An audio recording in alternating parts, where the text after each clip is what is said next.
नमस्कार दोस्तों, आप सभी ने भारत की खुफिया एजेंसी रॉ यानी रिसर्च एंड डेवलपमेंट विंग का नाम तो सुना ही होगा। आजकल कई फिल्मों में रॉ का जिक्र आता है, पर क्या आप उस शख्सियत के बारे में जानते हैं जिसने रॉ की स्थापना की थी? जी हाँ, आज हम बात करने वाले हैं रॉ के संस्थापक RN काओ के बारे में। चलिए बिना देर की वीडियो को शुरू करते हैं। अगर आपने हमारे चैनल को अभी तक सब्सक्राइब नहीं किया है तो कर लीजिए। अगली वीडियो की नोटिफिकेशन के लिए बेल आइकन को भी प्रेस जरूर कीजिएगा। RN काओ ही वो स्पाई मास्टर थे जिन्होंने भारत की एक्सटर्नल एजेंसी रॉ यानी रिसर्च एंड डेवलपमेंट विंग की नींव साल 1968 में रखी थी। उनको भारत का स्पाई मास्टर भी कहा जाता है। रॉ का ऑफिस दिल्ली के लोधी रोड स्थित एक खास 11 मंजिल में बना है।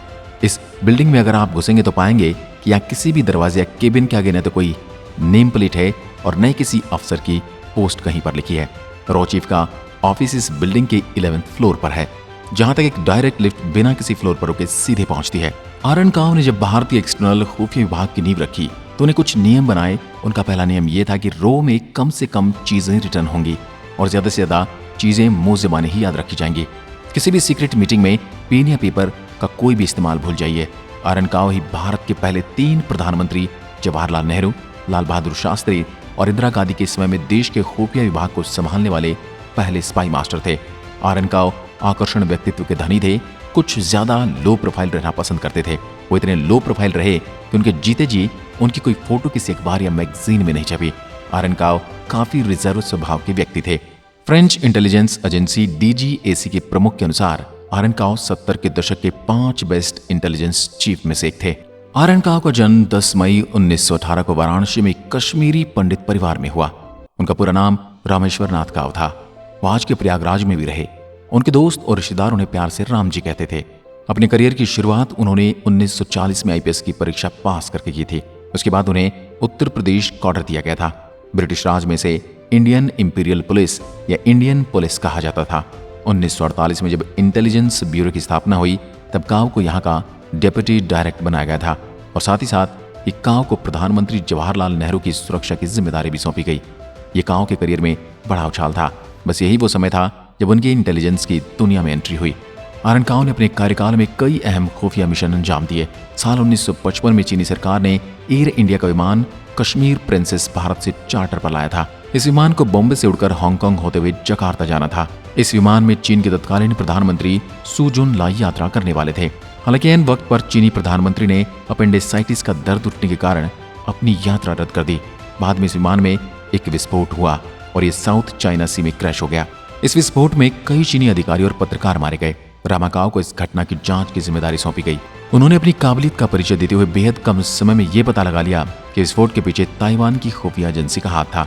1962 में RN काओ ने आसमान से भी खुफिया जानकारी जुटाने के उद्देश्य से ARC एविएशन रिसर्च सेंटर की स्थापना की थी और USA की खुफिया एजेंसी CIA की मदद से ARC एविएशन रिसर्च सेंटर को एक्टिवेट भी किया। CIA से भारत के रिश्ते उतने ठीक नहीं थे। ये RN काओ ही थे जिनके कारण CIA ने भारत की मदद की थथी। RN काओ 1966 तक ARC यानी एविएशन रिसर्च सेंटर के प्रमुख रहे। वो IB के एक्सटर्नल इंटेलिजेंस डिपार्टमेंट के भी हेड रहे। 1962 में चीन और 1965 में पाकिस्तान के साथ युद्ध हुआ तो भारत को यह समझ में आ गया कि अब देश को एक डेडिकेटेड एक्सटर्नल इंटेलिजेंस एजेंसी की सख्त जरूरत है। CIA, M16 और KGB के जैसे विदेशों से आने वाले संभावित खतरों को पहचान पाए और विदेशों में खुफिया मिशन को अंजाम दे सके। और इसी सोच के तहत जन्म हुआ रॉ यानी रिसर्च एंड डेवलपमेंट विंग का। इस नई खुफिया एजेंसी का ब्लूप्रिंट तैयार करने की जिम्मेदारी RN काओ को दी गई और उन्हें रॉ का पहला चीफ बनाया गया। शुरुआती रॉ में सिर्फ पुलिस और मिलिट्री के ऑफिसर्स ही भर्ती होते थे, पर काओ चाहते थे कि रॉ में कुछ अलग करें। इसी सोच के चलते उन्होंने अलग क्षेत्रों जैसे एक्टिंग, स्पोर्ट्स, अकाउंटिंग से लोगों को भर्ती करना शुरू किया। RN काओ ने अपने अनुभव से रॉ के 2 जनरेशन के ऑफिसर्स को ट्रेन किया। उनके फील्ड ऑफिसर्स को काउबॉय कहा जाता है। रॉ के अन्य ऑफिसर्स ने 1971 भारत पाकिस्तान युद्ध में अपनी काबिलियत का खूब लोहा मनवाया। काओ का खुफिया तंत्र इतना मजबूत था कि उन्हें यह तक पता होता था कि पाकिस्तान किस दिन भारत पर हमला करेगा।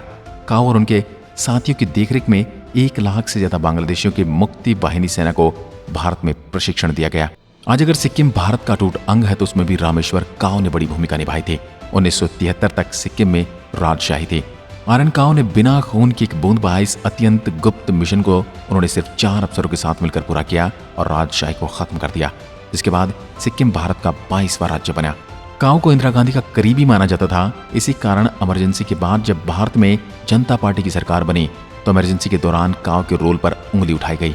काओ इस कदर आहत हुए कि उन्होंने 1977 में रॉ चीफ के पद से रिजाइन कर दिया। हालांकि बाद में 1980 के दशक में उन्होंने इंदिरा गांधी और राजीव गांधी के सुरक्षा सलाहकार के रूप में प्रमुख भूमिका निभाई।